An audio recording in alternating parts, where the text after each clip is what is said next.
Cette femme que vous voyez a tellement menti que son mari a divorcé d'elle 2 heures après leur mariage. Voilà ce qui s'est passé. Cette femme en question s'appelle Jessica. Un jour donc, dans sa jeunesse déjà, après avoir validé ses études de 4e année, ses parents et elle n'ont pas eu assez d'argent pour la faire continuer ses études. Ce qui a donc fait qu'elle a dû rester à la maison et commencer un peu à se débrouiller.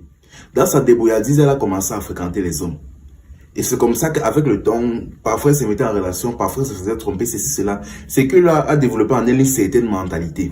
Au point où à un niveau, elle a commencé à sortir, un jour elle a commencé à sortir avec 2 hommes en même temps. Et dans cette relation, elle est tombée enceinte.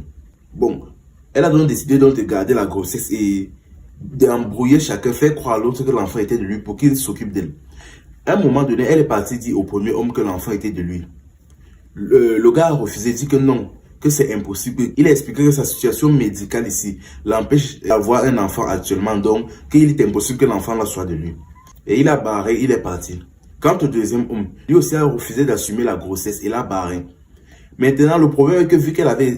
maintenant, les deux ont refusé d'assumer l'enfant. Et vu qu'elle a essayé de manipuler les deux en même temps, et qu'ils ont plus tard compris l'affaire, il était hors de question pour eux de venir encore traiter histoire d'enfant avec elle. Elle a donc commencé à se débrouiller. Elle s'est occupée de l'enfant là elle-même, seule.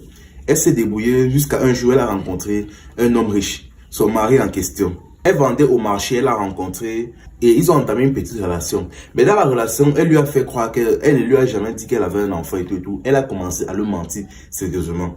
Un jour dans la relation, il a voulu coucher avec elle. Mais la femme lui a fait croire que non, qu'elle ne veut pas, qu'elle est encore vierge et qu'elle se préserve pour l'homme avec qui elle va se marier. Elle a commencé à embobiner, mentir l'homme là. Au point où, en entendant tous les mensonges de la femme, il s'est dit que c'était la femme parfaite. Parce qu'en ces temps, s'il trouvait une femme vierge, c'est extrêmement difficile et rare. Il s'est dit qu'il avait trouvé la perle rare. Il a commencé à tomber de plus en plus amoureux de la femme.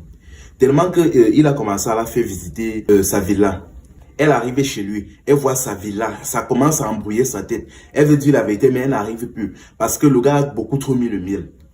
C'est comme ça qu'il lui a fait vivre certaines choses, le luxe. Elle a tellement pris goût qu'elle n'arrivait même plus à dire la vérité. Elle a donc décidé de garder ça pour elle. Un jour donc, il a décidé finalement de l'épouser. Il a donc décidé d'épouser la femme. Il a dit à la femme et la femme a validé. Il a donc présenté la femme à ses parents et plus tard, il est parti pour rendre visite et se présenter à la famille de la femme, à la famille de la fille en question.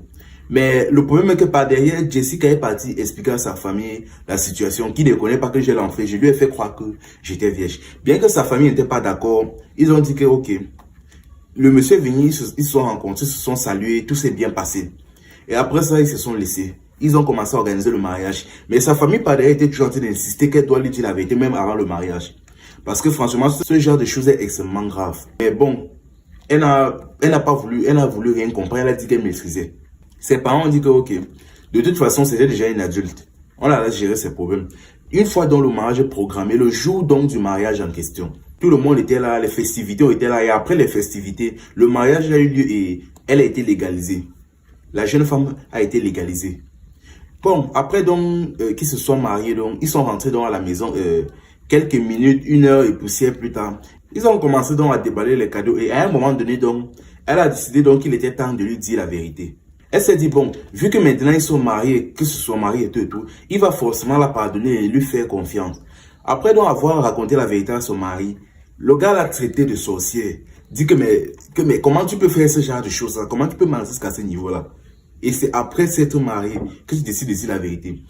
Et là maintenant, il a même frappé sur place. Il a dit que la relation là est finie. Que de toute façon, même s'il décide de rester avec elle, il ne pourra pas supporter ça. Donc, il n'a aucune garantie qu'avec ce genre de femme, il ne pourra pas construire une relation stable, une relation basée sur la confiance et tout et tout. Donc après avoir menti autant, il a décidé donc de la barrer. Et la même soirée, ils ont divorcé. Elle essayait fatiguée. Elle est donc rentrée chez ses parents. Elle a donc essayé sans cesse d'appeler l'homme pour essayer de se faire pardonner. Il n'avait rien voulu comprendre. Bon, elle a expliqué sa situation à la famille de l'homme.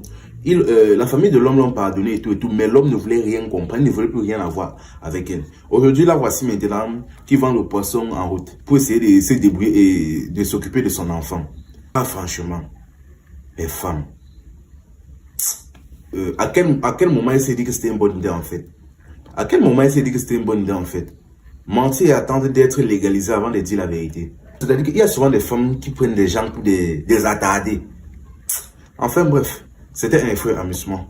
Ici, on s'informe et on s'amuse. Voici un Américain qui a assassiné toute une famille sénégalaise aux États-Unis. Tout a donc commencé un beau jour, toujours aux États-Unis. Un des amis du fameux assassin s'est fait dépouiller de son téléphone. Il s'est fait agresser et son téléphone a été volé. Frustré, il s'en est donc allé voir l'assassin en question. Ici, on va l'appeler l'Américain. Il a expliqué son problème, dit qu'il s'est fait agresser, son téléphone a été volé et qu'il connaît très bien qui c'est et dans quelle zone il habite. Donc, ils ont donc décidé d'aller où le fameux agresseur habite pour se venger et si possible récupérer son téléphone. Ils ont donc appelé une autre troisième personne avec eux et c'était un jeune garçon mineur. Il faut comprendre que l'Américain et son ami avaient 18 ans et consort. Oh, la troisième personne qu'ils ont appelée n'était que mineur, il n'avait pas encore 18 ans. Ils sont donc habillés, ils ont mis des cagoules et autres. Ils sont donc arrivés dans la zone où habitait le fameux agresseur. Et dès qu'ils sont arrivés vers une maison, ils ont versé de l'essence. Ils ont versé de l'essence, apparemment c'était à l'intérieur comme à l'extérieur. Et ils ont mis le feu. L'incendie s'est propagé dans toute la maison et tous ceux à l'intérieur sont morts par immolation. Et après cela, ils se sont donc enfuis. Et après une main d'enquête de la police et après avoir regardé un peu les caméras de surveillance, les individus ont été traqués et retrouvés. Chose maintenant choquante, lors de l'interrogation, on les a d'abord demandé pourquoi est-ce qu'ils ont fait ça. Après avoir donc eu connaissance de l'affaire, le jeune Américain et ses collègues ont expliqué qu'à la base, il comptait faire ça à une autre personne, c'est une personne blanche. Mais apparemment, d'après ce que les photos et les explications des policiers, apparemment, ils se sont trompés de personne. Ils ont assassiné la mauvaise personne qui plus est une famille sénégalaise. Car dans la maison dans laquelle ils vivaient, résidait toute une famille sénégalaise. Un homme, sa femme, son bébé d'à peine 2 ans, ainsi que son frère et sa femme. Tous décédés dans la maison. Entièrement une famille de noirs. Le gars a été choqué. Apparemment, il comptait bien faire cela. À une telle période. Il comptait bien faire cela, mais pas à cela. Apparemment, ils se sont trompés de maison et a assassiné toute une famille sénégalaise. À mon humble avis, il va prendre condamnation à mort. Il a déjà plus de 18 ans. Et le meurtre était au premier degré, donc, lui et son ami. Quant à celui qui est mineur, il est appelé à un tribunal pour mineur. Mais franchement, quel genre d'éducation ils reçoivent là-bas pour avoir ce genre de mentalité, pour avoir ce genre de cœur, d'à peine avoir touché la majorité, en plus un mineur parmi, pour avoir l'idée d'aller brûler, incendier la maison de quelqu'un pour tuer. Ils reçoivent quel genre d'éducation pour avoir ce genre de mentalité en fait. Franchement, enfin bref, max de partage la famille. C'était un feu amusement. Ici on s'informe et on s'amuse. Et pour tous ceux qui ont une histoire à raconter, écrivez-moi en IB et j'en ferai une vidéo.